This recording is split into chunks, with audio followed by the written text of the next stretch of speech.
Before we get into the story, please remember to take a moment to like, subscribe, share with someone you think would enjoy it, and leave a comment if you appreciate the work.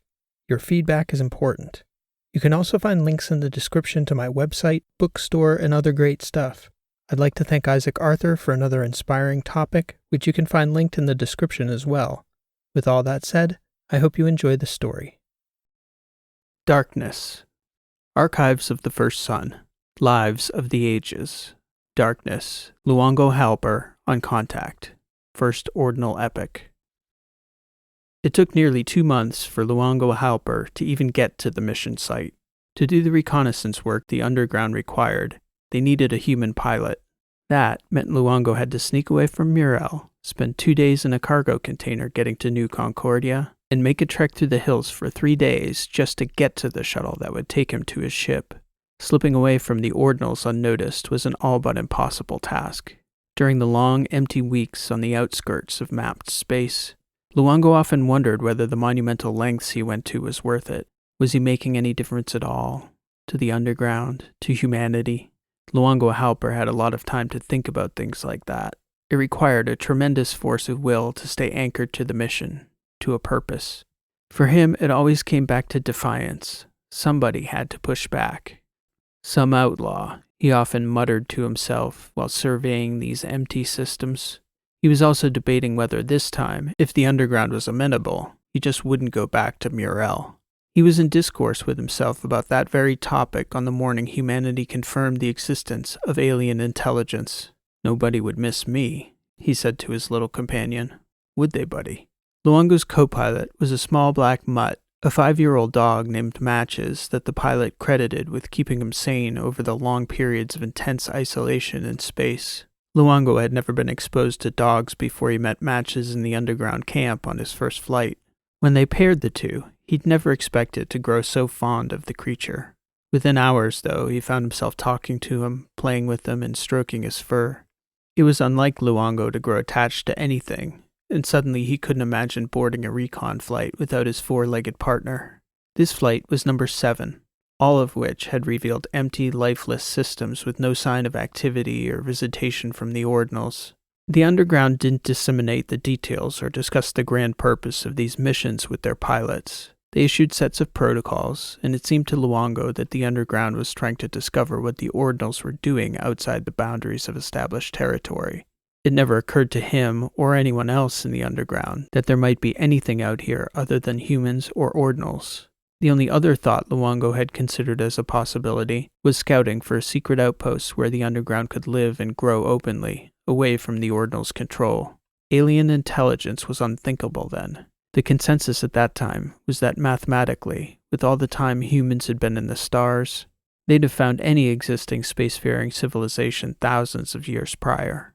Still, the stealth approach to each system seemed sensible to Luongo Halper. If the Ordinals were there, or had been there, satellites, sensor arrays, or even settlements would detect an openly approaching ship, even a small vessel like Luongo's. Per protocol, the jump ended at the edge of interstellar space, and their ship began its long, dark drift toward the star within the cone of shadow cast by the penumbra of the system's largest gas giant. Even with the light-scattering properties of the Stealth Scout's nanotech outer skin, navigating within the shadows cast by the system's planetary bodies, their ship wouldn't ever be truly invisible. From the right perspective, viewed at the right time, an observer would witness a disturbance in the light from the stellar backdrop, an anomaly. And observers as keen as the Ordinals tended to investigate anomalies thoroughly. Luongo's best hope, if that anomaly was observed by Ordinal tech, would be to be mistaken for a stray asteroid or other natural object passing through space. Until this day, though, that level of caution in the protocols seemed overdrawn. Luongo got his first indication of an anomaly of his own as he and Matches drifted into the heart of the outer system. The alarm sounded, startling Matches, who was floating comfortably in the pilot's cabin. He began to bark each time the speaker whistled its warning tone. Luongo couldn't blame the little guy. The alarm had never gone off before. "Calm down, bud," Luongo said, pulling himself toward the captain's seat. He shut off the warning tone and pulled up the alert. The trigger for the alarm was a light in the inner system, an unexpected reflection. Possibly a metallic asteroid, a passing comet, or an unexpected refraction of undefined origin. He trained his scope on it. "Whoa," he said as the screen displayed the object. A blurry holographic icon of a ship streaked across their cabin, floating over the control panel in a clean, ordered line. Matches growled at it and then barked. Luongo grabbed his little friend by the harness and brought him down to the co-pilot's seat, clipping him in. "There," he said to the dog. "Get your feet under you, boy. Bark with your legs, not your back." Matches howled at the little red triangle floating above him. "Zoom closer," Luongo instructed the telescope. Both ships were moving fast enough that the scope was having a difficult time keeping the focus at such a distance. "What are you?" At that point, the moving object was a collection of blurry images being tracked by the recon ship's optical telescope. And when Luongo directed the processor to aggregate the data to create a clear image, he was fully expecting to see the familiar outline of an ordinal tracer. Instead, the dull metallic hull took the shape of a jagged, gaping maw with spiked teeth and ornate detailed ornamentation. It was certainly nothing an ordinal would build. Matches growled at the menacing-looking hologram. "What do you think, bud? Friend or foe?" Matches barked. "I concur. Looks like those shipbuilders script nightmares in their spare time." Luongo allowed the computer to compile data on the object. It wasn't drifting, instead accelerating and decelerating as it approached the gas giant's orbit. It entered orbit on a sharp turn. The dog whined and looked up at Luongo. "True enough," he said. "I don't suppose they would guess what we look like from looking at our hull either. Think they could be dogs?" Matches whimpered and lowered his head toward the seat. "Yeah, me neither." As the alien ship entered the shadowy penumbra behind the planet, the scope started following it on infrared. The switch in optics revealed two other non-natural structures, one seemingly hovering at the edge of the upper atmosphere, and another in synchronous orbit nearby. The two objects appeared to be a sturdy ship and a space station hovering high above, a gas lifting operation by the looks of it. "What are we using those gases for, fellas?" The question was in no need of an answer. The fact that there was gas lifting occurring at all signaled that these were not visitors. Somewhere nearby, there'd be a civilization of some sort. Luongo shifted the focus of their surveillance to scan for other ships or spaceborne structures, and they began to search the EM spectrum for ordered signals. Initially, they couldn't pick up anything confirming the presence of a settlement. Modeling indicated the presence of at least two inner rocky planets currently obscured by the mid-system gas giant where the alien gas mining ships were working. The protocol following contact was clear at that point. Luongo was directed to remain hidden at all cost, retreat at the earliest opportunity, and return with whatever data he'd collected immediately.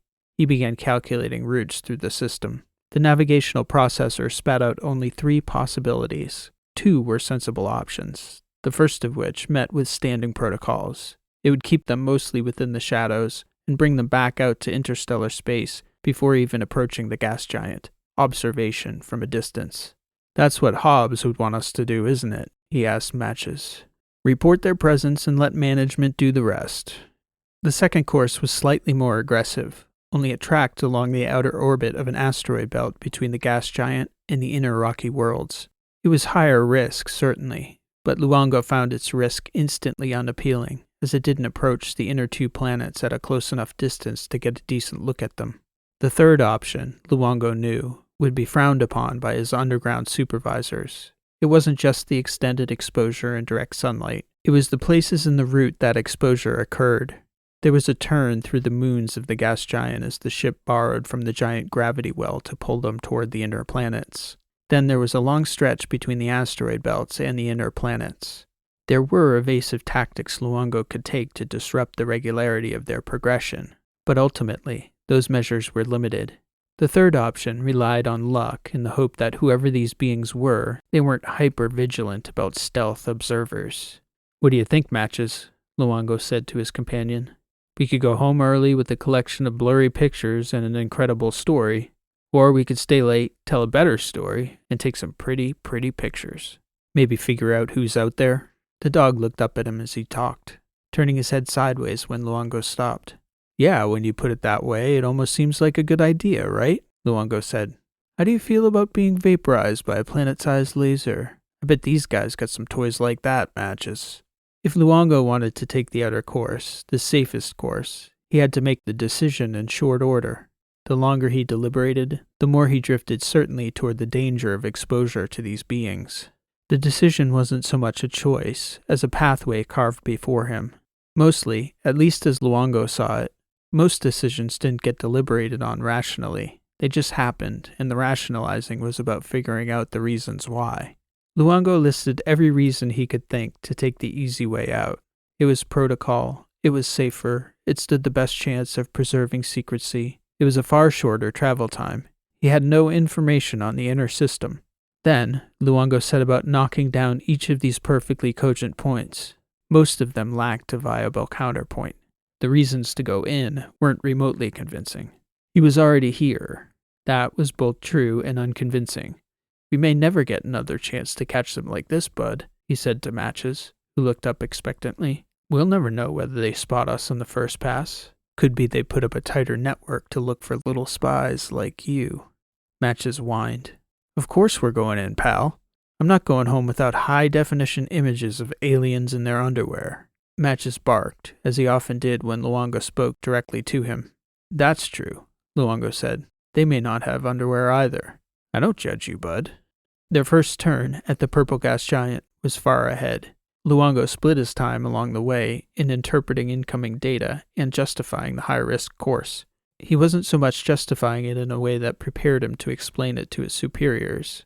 Luongo was more attempting to come to terms with his own motivations. Often this came in the form of debates with Matches, who despite being nonverbal, played the part of a surprisingly effective foil. Sometimes he whined, grumbled, or barked. Mostly, though, he just looked confused. In truth, Luongo was the confused one.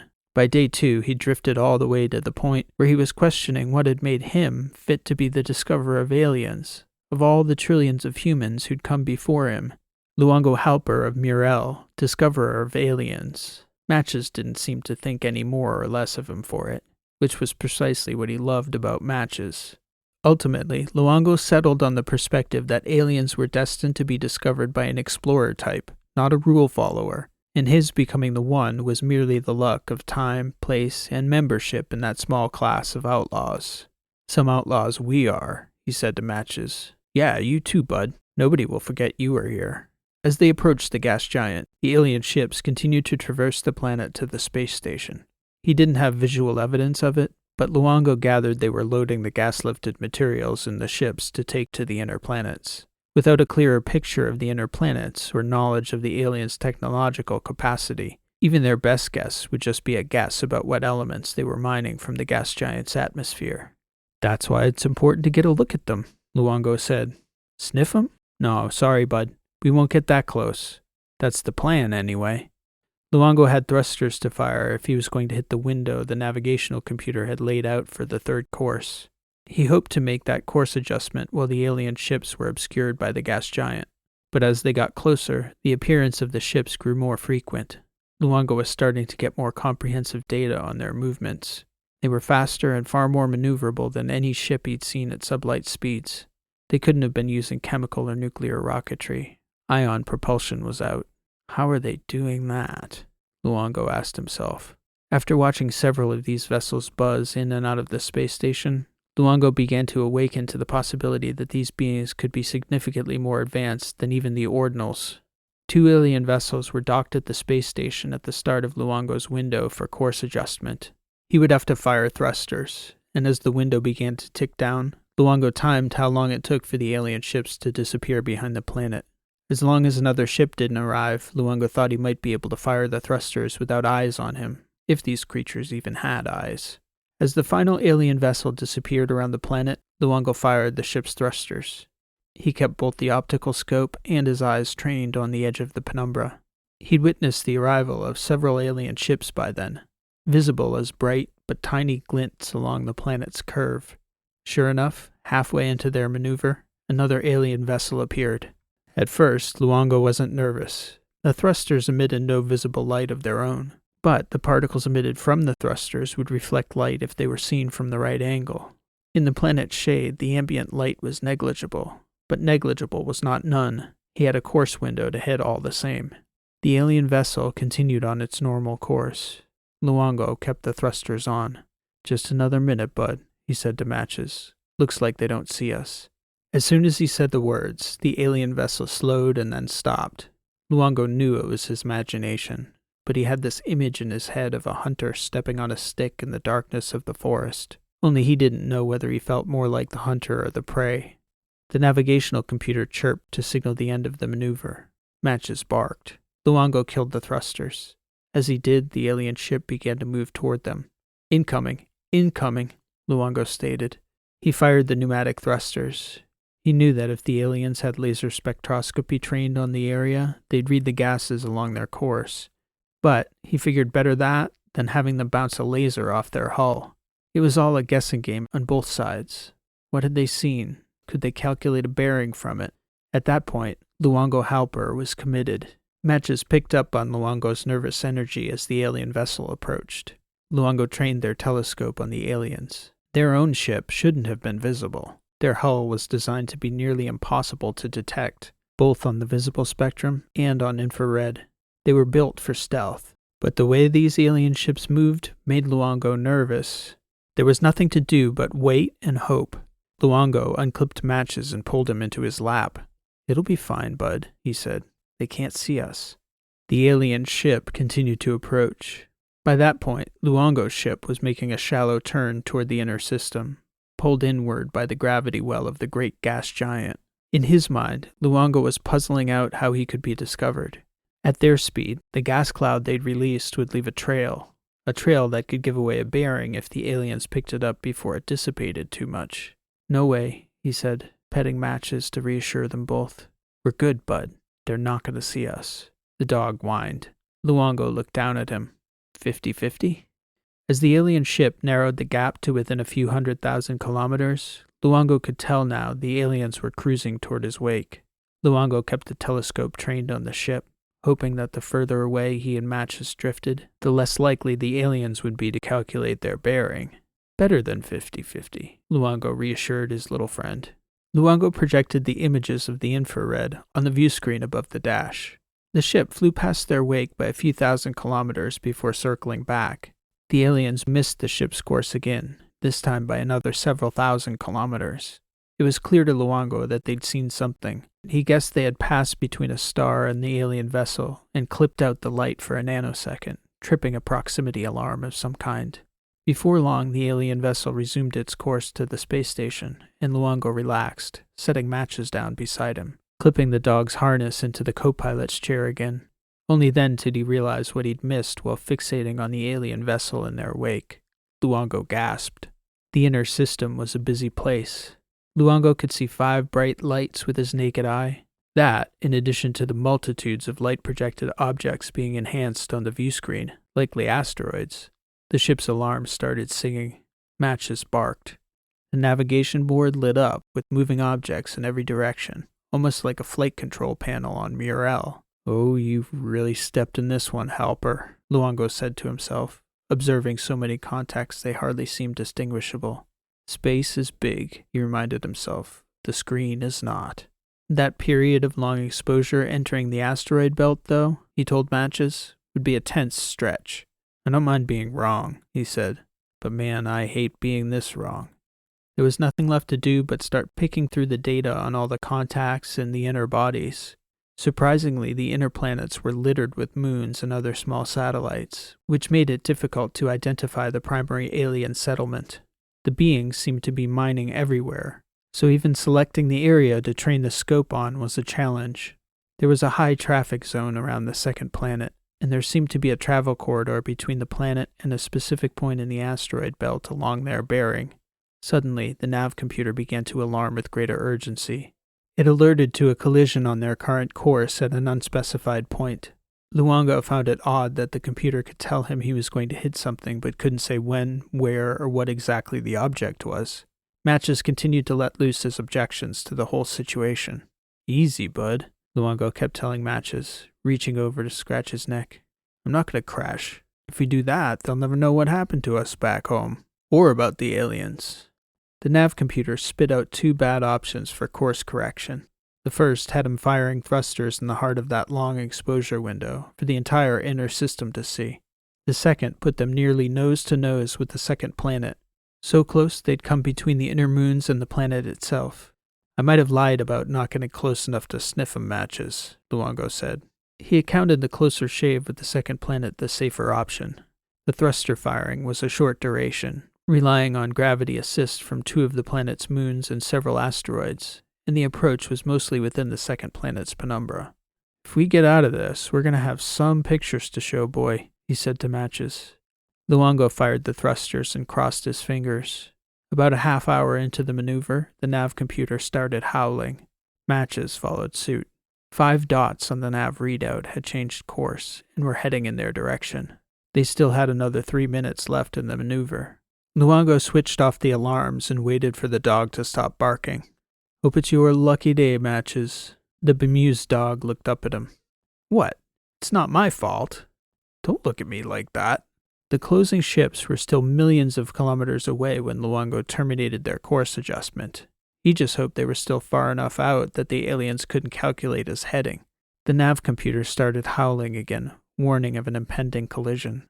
Again, it couldn't identify any specific object. Only this time it had no suggestion for a course correction. Whatever it was, they were going to hit it before they passed the second planet's gravity well. Luongo and Matches were deep in the shadow of the second planet by the time they passed the incoming alien ships. He was optimistic that they might skate past unobserved until he realized he hadn't factored in the most conspicuous sign of their presence yet. They were relying on a gravity assist from one of the larger asteroids to pull them on course to the second planet. The earlier slingshots had used the gas giant and her moons, and their pull against those massive bodies had been negligible, a rounding error. This time, though, they were going to move that rock. If the aliens caught it and had the coordinates from Luongo's last maneuver, the aliens would have a vector, one that put them right on course for the second planet, and the time between the 2 incidents would give away their speed. Suddenly, Luongo grew very nervous. Matches could tell. The collision alarm kept going off. Luongo silenced it. He unclipped Matches and pulled his little friend into his lap. We may have to light it up on their doorstep, bud. I know it's very aggressive. So is spying. I didn't mean to spy. Yeah, of course we did. But we didn't expect to run into aliens, did we, pal? The turn around the asteroid was coming up. They were going to feel it. 2+ Gs. Luongo held on to Matches tight. He checked on the alien ships. They were dead on his course. Fingers crossed we don't wiggle that rock too much, Luongo said. He crossed Matches' paws. Why not? Couldn't hurt, right? Matches grumbled as Luongo started to feel a pull in his gut.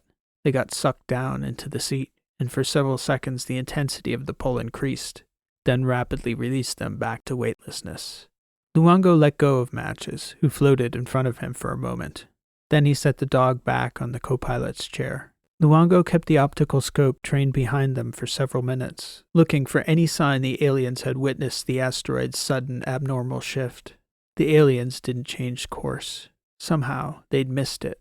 No sooner had Luongo exhaled than the collision alarm sounded through the silent setting.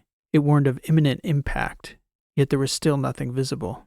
Only when they approached the second planet could the computer nail down the object in their path. To his relief, it appeared to be a group of devices Luongo guessed to be networked drones, small, kilometers apart, yet spread out over a vast area of space encircling the planet. As their ship got closer to the edge of the net, the nav computer projected them to pass between 2 of the drones, the closer of which would fly past their hull less than 50 meters beneath them. See us? Luongo said to Matches. Just our shadow if we block a signal between those suckers. We'll see. Luongo started to take readouts of the planet. It was what they'd come to do, and at that point, he couldn't control whether they were spotted. He trained the scope on the planet's surface and instructed the system to keep the main array pointed at the planet for the duration of their pass. There were numerous alien ships running between the moons and the planet. The traffic was busier here than Murel. The first images that came back were stunning. The world had a shallow, thin atmosphere, so thin that many of the rocky peaks protruded out into space high above the misty clouds that huddled at the base of those mighty mountains. In the valleys of those high mountain ranges, great metallic structures rose all the way to space, thousands of meters above the atmosphere.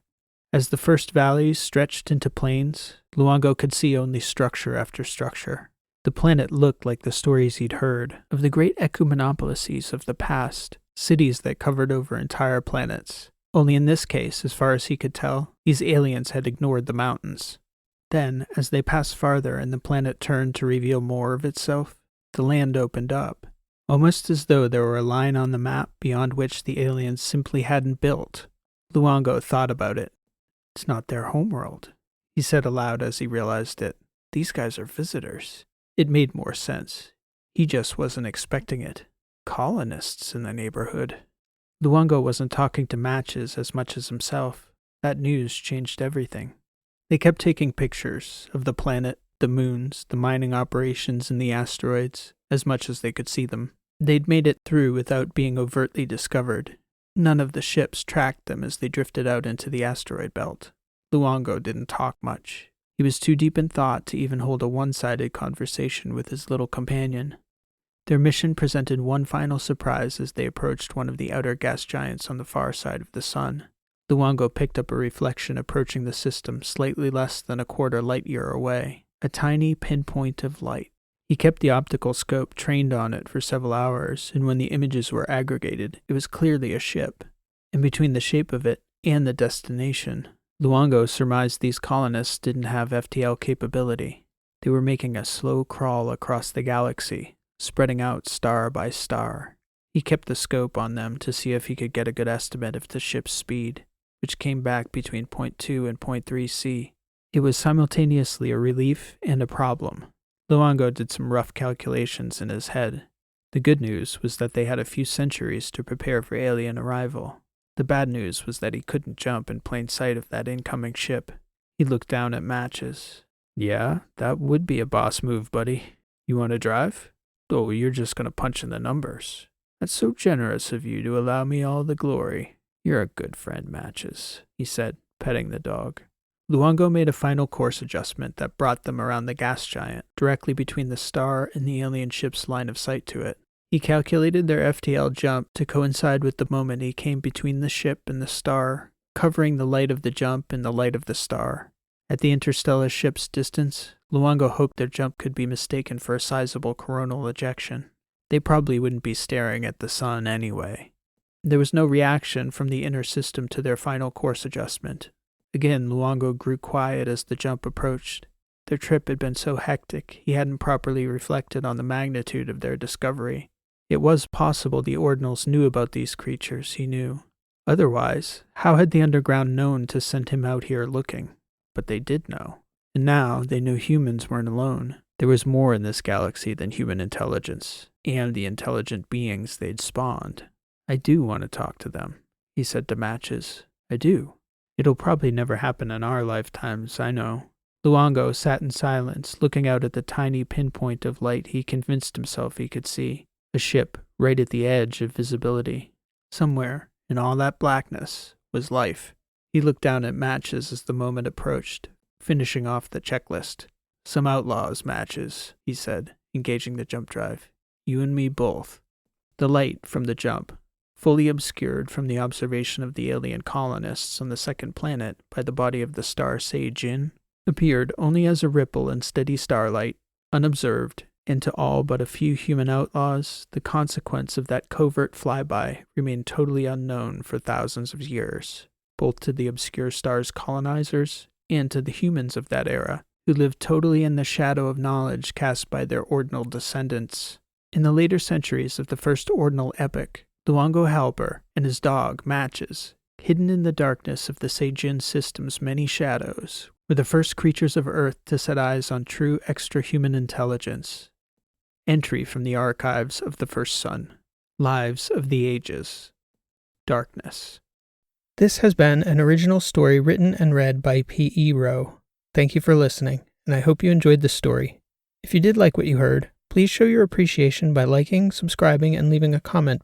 If you'd like to check out my website, you can find me at rowlit.com. That's ROWELIT.com.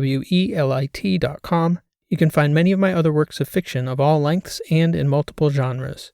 For the dedicated fiction writers out there, I also have a free video series on the mechanics of fiction writing, based on the fields of narrative theory, cognitive psychology, linguistics, and narrative craft, which you can access through my website.